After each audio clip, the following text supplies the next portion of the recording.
Ahoy, me hearties. We dug up some more pirate booty for yous. Stick around.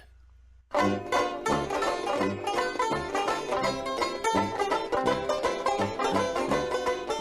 folks. Old Man Grognard here with another great rule set. This one is called Freebooters.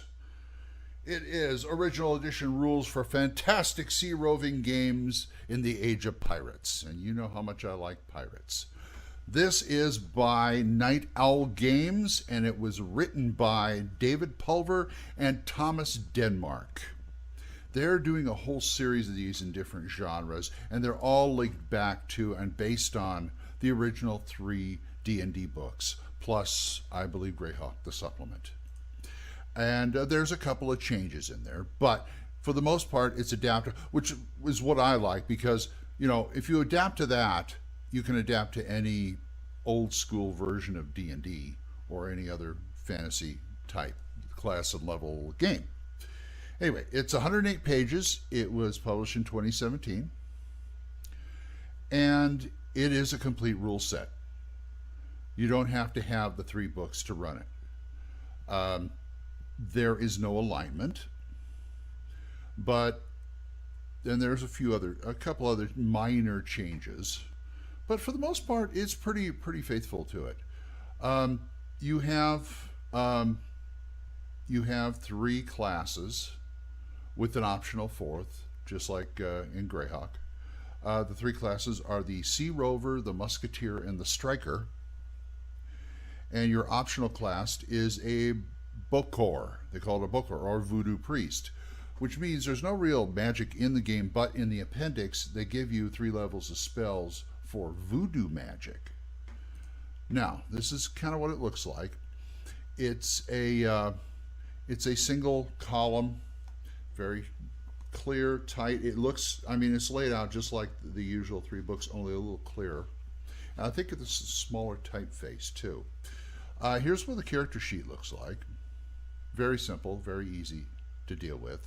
This thing is infinitely like I'm not going to say down, but you can use it in a lot of stuff.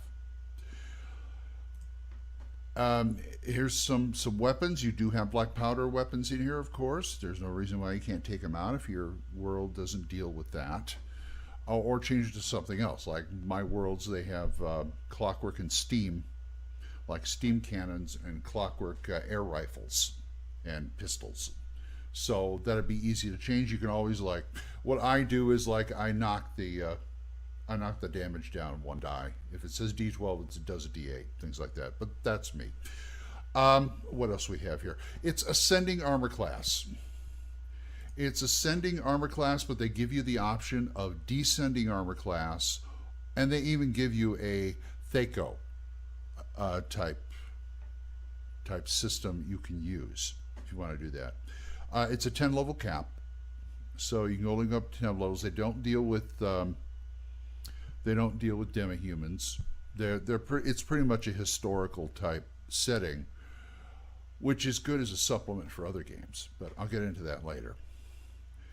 You've got a comprehensive, and I mean comprehensive, background on the golden age of piracy, the Spanish Main, the Caribbean forts, things like that. It has really good rules for, like, large combats, basically breaking it down into a smaller chunk, and ship-to-ship combat and ship-to-shore combat in case they're fighting those pesky, forts they put up in different places like that to fight off the pirates, keep them from sacking the town. They give you stats for the usual weapons and armor. Now, not hardly any armor in here. They're saying if you wear, like, heavy metal armor, it's hot, you're going to take minuses, and it's easier to drown if you fall overboard. So the basic armor usually is leather, if armored at all. They have ship stats. Ships are treated like characters pretty much. They have an AC, they have hit points, and things like that. They talk about carrying capacities on ships, different role. I mean, they give you the whole pirate experience here, the whole seafaring thing.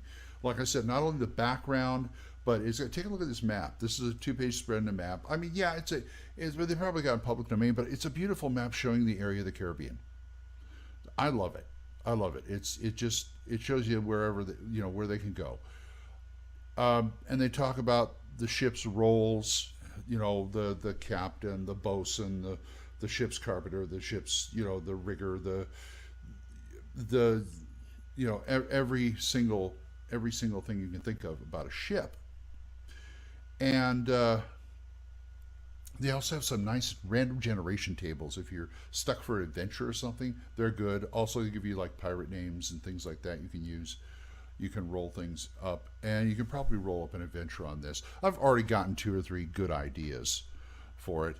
And like I say, the appendix, there's the Bokar, the optional class, and like I said, they give you 3 levels of spells, which gets you by.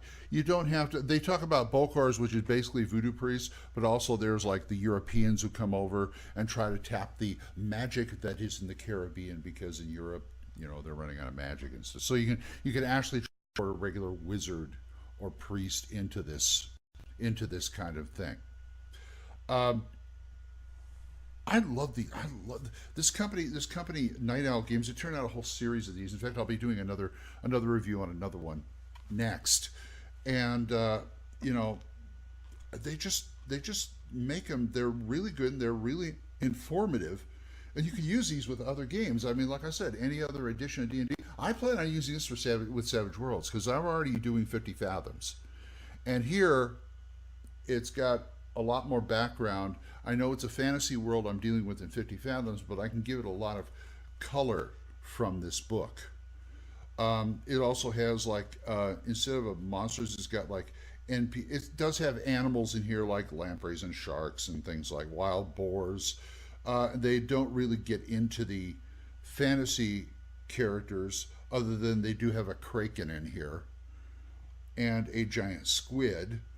But they give you like the typical naval or freebooter officer, typical sailor, sea rover, typical merchant ship captain, things like this. And they are somewhat statted in the book. And this gives you can run right out of this book. Really, I mean, and if you want to add monsters, well, you can grab yourself a monster manual or something from some game, and do it. Like I said, I'm using, Savage Worlds, so it's just going to be a supplement to Savage Worlds. But I wouldn't mind grabbing it. Somebody wants to say, "Oh, you want to play pirates?" And I don't have myself. "Oh, I got this. Let's play this."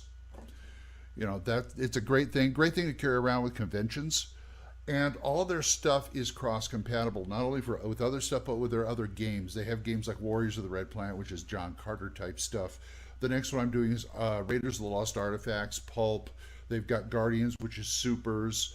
One for colonial, like Starship Troopers, things like that. And all these are they interlock. They can work by themselves or with the other games, which is easier. That makes it easier to bring in stuff.